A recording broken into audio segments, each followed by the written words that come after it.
Calm down. I can't. Okay. Oh. It's been a while. Okay, I'm out of practice. Okay. You're supposed to drink when we I'm clink. It's sorry. like bad luck. I was rushing so I could. Do we need to re-clink it? That was a horrible. Let's try again. I'm Sarah. And I'm Liz. And this is Happy Hour Homedemic. Look out, 'cause here we go. Get ready, we're about to flow.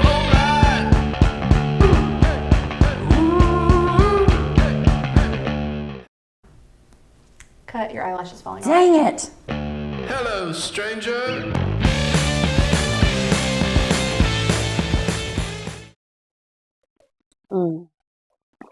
So, a lot's happened since we last saw you guys. Yeah, how many babies do you have now? 2. Yep, see there? That's Babies. big changes. A lot of things have happened. We haven't been online in 2 years. Mm-hmm.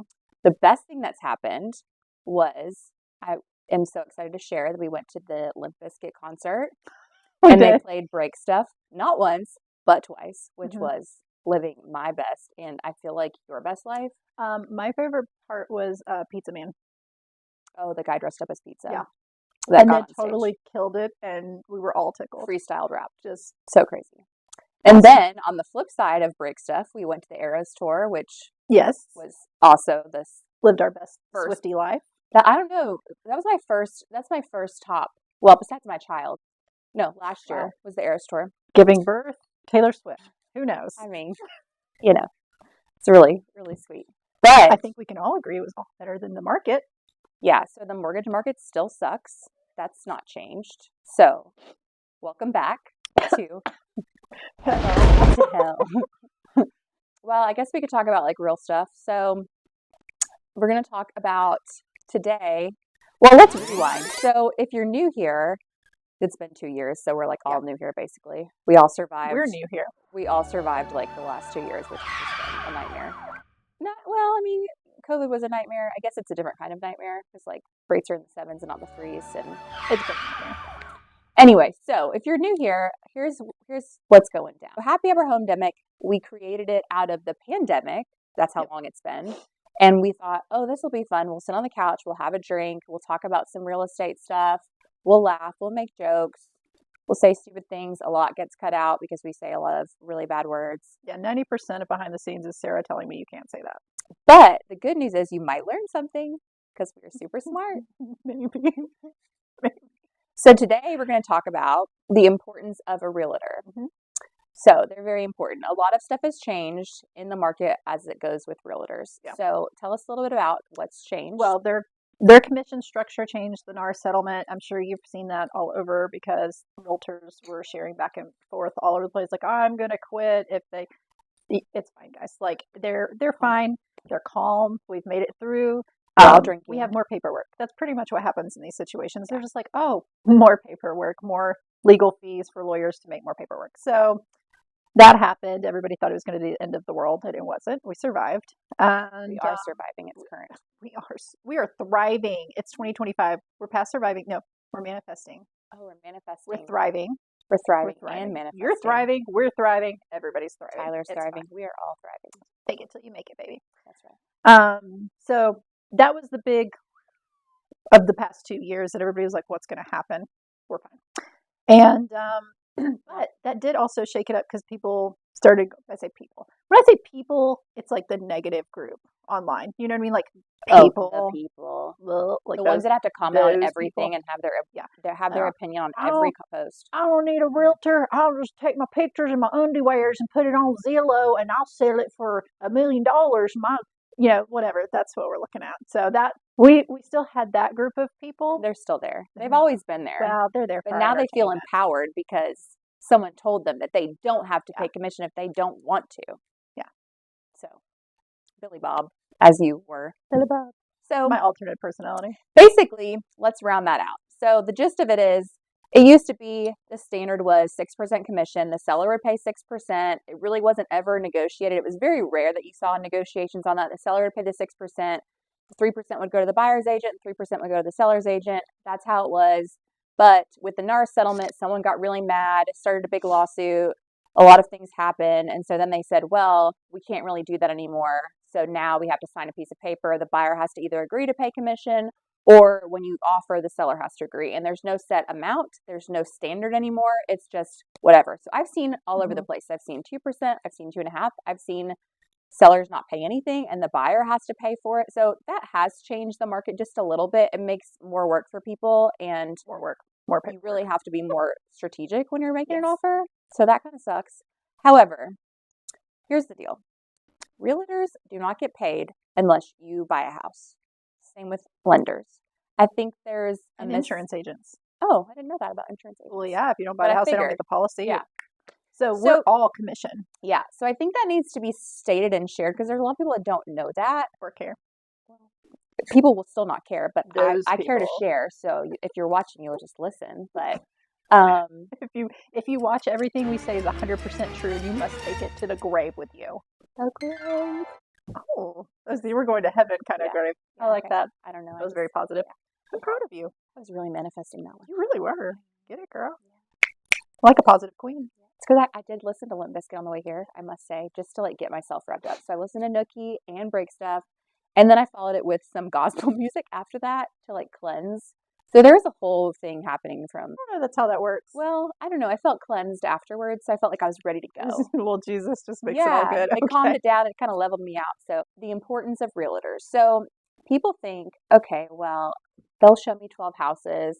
If I don't like them, I'm going to go to somebody else. Well, here's the deal. No, Now you have to sign a piece of paper before they show you one house and agree that if you like this house, then you have to pay them commission if the seller will pay them. Which is fair. Fair, Because 100%. I've seen agents be run from here to Timbuktu looking at house after house after house. And like if you were to clock all those hours spent traveling, showing houses, writing up offers that you don't get, like, That's a lot. come on, queen. Yeah. Yes, queen. So yeah, We're hip. We're with the TikTok crowd. It's a big BS. It is. Ooh. It's BS. I don't like it. I don't like ugly. when people use people. And I think I don't that either. it needs to be said. And I think a lot of realtors are right now like cheering me on, because I think that it's important to know, like, in our day and age, people just like want a fast, quick, like, they want everything now. I get it. Of course. I want everything now, of course. But I think it's getting worse. And so people are like, oh, if they're not finding me the house, then it must be something wrong with them, when probably it's something wrong with you because you're being too picky in your budget, or you want like a Lamborghini house on a F-250 budget. Does that make sense? Preach. That's what I'm saying. So it's probably you, not them. Sometimes it could be them. Now, if you pick your cousin Sally and she just got out of realtor school and, you know, she doesn't know anything about anything and you're really picky, you might want to think twice. Nothing's wrong with Sally. I'm just going to say it. The worst clients are your family and friends.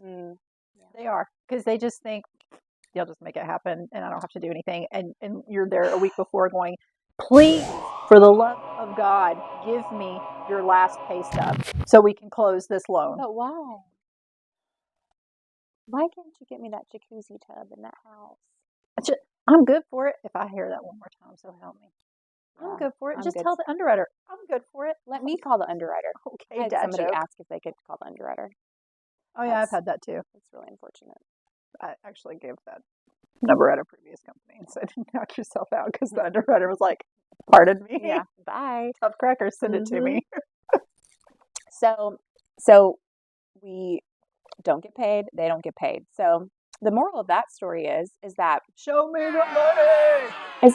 treat people with respect. Like, think about yourself and your job. If someone asked you to work 5 hours for free, would you? Not in No. this day and age. Not with how we're sharing Heck, salaries no, you with each wouldn't. other. You'd be like, Pay rates. bye. Yeah. So most of us do it all the time, and we do it with a smile, and we don't care. We just want people to realize like what we're doing and the importance of it. And I think the importance of a realtor goes all the way back to like just building that relationship and having the trust in somebody, because buying a house, again, is the biggest purchase you'll ever make. So you want someone on the lending side that you trust that's dealing with the money part, and you want someone who knows what they're talking about when it comes to buying a house. Because a lot of the times the realtor is not just opening the door and letting you see the house. They're going, oh, hey, like we need to ask about that foundation thing, or hey, we need, like, you want someone who is well versed in those Or things. they've already done some research on it by the time you get Yeah. there. And that's what they should do. Hey, I've researched this house, like it's had 17 owners in the last year. Might be a red flag. Here's some comps. It might be overpriced, might not be overpriced, might get a deal. They come with that knowledge. Right. That you don't have. Yeah. Even if you think And you they do. save you from the underwear selfies on Zillow. Yeah. So there's that. We have some horror stories about people not using realtors, or people that use realtors and don't listen to realtors. So that's another thing, the importance of a realtor. Realtors, big thing is inspections, okay? Inspections can kill a deal faster than anything. So you get an inspection, they do like a thorough once over of the house. I mean, they look at every single thing. It's like 49 pages. And their job is to find any little thing. Yeah. It's not to scare you off. They'll literally be like, hey, there's some paint chipping there in the corner. Might be nothing, might be something. I don't know. That's their job, is to be very thorough. Yeah. And that's okay. And most people are freaked out by it. However, if you skimp on things like that and you're buying not a brand new house, you might want to rethink that, because foundation issues might not be something you can see. Leak issues might not be something you can see. Those are the big ticket items that are going to cost you. Termites. So I had a client who opted not to get a termite inspection on an older home after he was advised to. Let's put this in perspective. Termite inspections are like $50 basically. Mm-hmm. And I got a phone call that like 6 months later that he had termites coming to the ceiling, which is like my worst nightmare. Yeah, you don't care for those. But I was like, did you get a termite inspection? And he was like, no, I didn't. And he's like, what can I do? And I was like, nothing. You have to get it fixed. I mean, no one can help you except Terminex. Like, sorry about your probably luck. at that point, you're going to have to get, I mean, if they're coming to the ceiling, I feel like you got some you're real issues. not in a good spot. So if he had a home inspection and most likely the home inspection would have picked that up too. Just depends on the home inspector. I mean, it probably is pretty bad. So most likely would have picked it up on the home inspection. Definitely the termite inspection. So they were advised. They chose not to, which again, free will. Mm-hmm. Y'all, it's a free country. But that was probably a hard lesson learned. Oh, definitely a hard lesson learned. Yeah. Does he still have the house, or did it I have no idea. Did the termites eat it? I have no idea. I'm gonna need you to call him to find out. Okay, follow up on that. We'll get you a part two. Part two of the termite guy. I mean, what other horror stories do we have? Honestly, for sellers. Yeah. For sellers, I've seen the horror stories, because they're like, I'll sell it myself. I'll make all this money because I'm not going to pay the 2 to 2.5% commission. But the difference is, I've seen where they've left money on the table, because the house may have appraised 20 to 30,000 more. I see that a lot. Too late, because you agreed to sell it for 200 versus the 230 or 250 that it appraised for. Now, a realtor would have already run comps and said, hey, we think this is where it's going to hit. They would have had you closer to the mark. And paying, 30 to 50,000 on the 200, 2% is nothing if you're making that much more. So it's that perspective that gets left out a lot, that their knowledge and expertise is honestly more valuable than the 2 to 2.5 to 5, 6 for everybody. Right. Percent. Yeah. So, I mean, the main thing is that there is a purpose for the fee. There is, again, biggest purchase of your life. It needs to be, you need to really think through that, and you need someone who's going to guide you, because you don't know unless you are a realtor yourself or you are a lender. I mean, we know a lot about the realtor world, but I could never be a realtor. They couldn't be a lender. So I think it's important to recognize like the people in the fields and treat them as such. So, don't, like, when you pick a realtor. And if for something happens and you guys don't vibe down the road, that happens. But to have somebody drive all over town with the knowledge that you're probably not going to buy anytime soon, or you're just like, seeing what the market has to offer, and they don't know that's not truly very fair, in my opinion. Well, Sarah, playing devil's advocate, life's not fair. No, it's definitely not fair. No, but I think that's something that a lot of people just aren't aware of. I mean, I know for lenders, they don't realize it either. Mm-hmm. Speaking of, I'm just going to shout out for us. If you're going to shop, do it when you're doing your pre-qual, not when you find the house. Yeah. Because at that point, we've sent you 15 pre-qual letters, in the middle of a kid's soccer game, or stepped out of a movie with our family to, answer some questions, run you numbers. So we've already put the work into you. And so if you're going to shop, do it at the very beginning and make your decision then. I mean, you can gauge what you're looking for in that 48-hour period, Right. right? Well, and I think it's the same with the realtor too. I mean, Yeah. you want to like you can interview a few, but don't like let one show you two houses and then go, "Oh, I'm going to let this person show me two houses." Like that's not I Yeah. mean, Oh, and you know what the skeeziest of the skis is having a buyer's agent and going and looking at these houses, and then you go to an open house and you're just like, happens hey, all the with time. the listing agent, you're like, hey, can I just write the offer with you? Yeah. Awful. And then the person, I mean, they're just out all those hours. So I Yeah. think it's fair to say that a lot of people don't know that Mhm. they're commission only. Like they get nothing. If you disappear, they get nothing. They've not gotten a drive time. They've not gotten gas. They've not gotten anything. They also spend a lot of marketing to market Yes. themselves. And I mean, sometimes when I talk to agents and are telling me like what they spend on their marketing, I'm like, oh my gosh. And that's just like out of their pockets. That's not like they're not getting like, you know, anything from their company that's paying part of that. Like that is straight from their pockets. So when they get commission, that is recouping like their costs. They are a self-employed individual. Yeah. So I just think it's important to take the time and do your research on both ends of it. I mean, don't pick the first, if you don't vibe with someone in the beginning, then it's probably not going to work out. I kind of know when I talk to a client, like if we're going to hit it off, typically on the first call.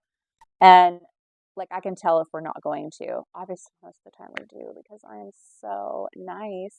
But there are those humble, rare so few that we might not clickety clack. I can't. And that's okay. Yeah. Bye. Oh, know your worth. I'm here for it. 2025, we're working on worth, manifestation, And thriving. thriving. Oh, okay. So contracts, another thing. People will come to me and they'll be like, "Hey, I don't really want to use a realtor." I'm like, "Okay." So just FYI, like you want someone to do your contract for you because I can't do it. I'm not a Yeah, and lawyer. then they go to the title company, and you basically get like a fill in the blank form for most of them. Yeah, which is like purchase price, seller concessions, earnest money, close date, sign here on the dotted line. So I think that there's something to be said about contractual agreements. I've seen some really crazy stuff go down about even with realtors, but like without realtors, like, oh, well, I thought I was getting this. I thought they were paying for this. We had a verbal agreement. We talked about this. And I'm like, yeah, so that doesn't work in the world. Like verbal agreements don't really go anywhere. So if it's not on that piece of And paper, an and it's agent would not tell you signed, that. They'd be like, yeah, so we're going to send amendments yeah, right like now. if you want this and this, it's got to be on the paper.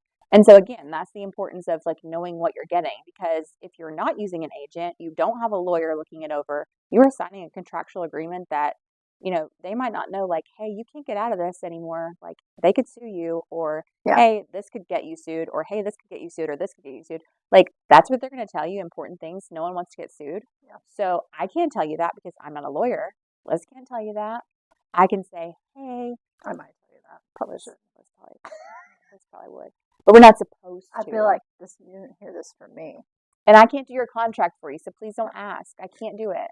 I'll just say, I'm so sorry. I cannot. Here is the person to call. Yep. Rates are not going up. Rates are The end. Rates are not going up for manifesting. And Liz chugs her drink. If you're not helping with my mortgage, don't live in my house. But I am wondering, and realtors, please comment on this. Do you have to disclose if someone died in the house, or is there like a time frame? Okay. I think we're in an area where we don't. Like, so if someone's murdered, you don't have to be like, hey, Annie I don't Jo know if got it's murdered in Georgia or there. Tennessee, but one of them you don't have to disclose. Well, all I know is my last house, the neighbors came out and they're like, hey, honey, did you know that he died in that house? And I was like, surprise, surprise. And then it was like, maybe he didn't die, maybe he did die. But anyway, we would hear things and we'd be like, oh, he's cool. Like, he's watching over us. And he might have talked to Alexa a couple times. I don't know. So catch us next time on the couch for when we talk about we have not come up with the next we talk topic about. Yet, so we'll get back to you. TBD. Check back in next time. See ya. See ya. Hello, stranger.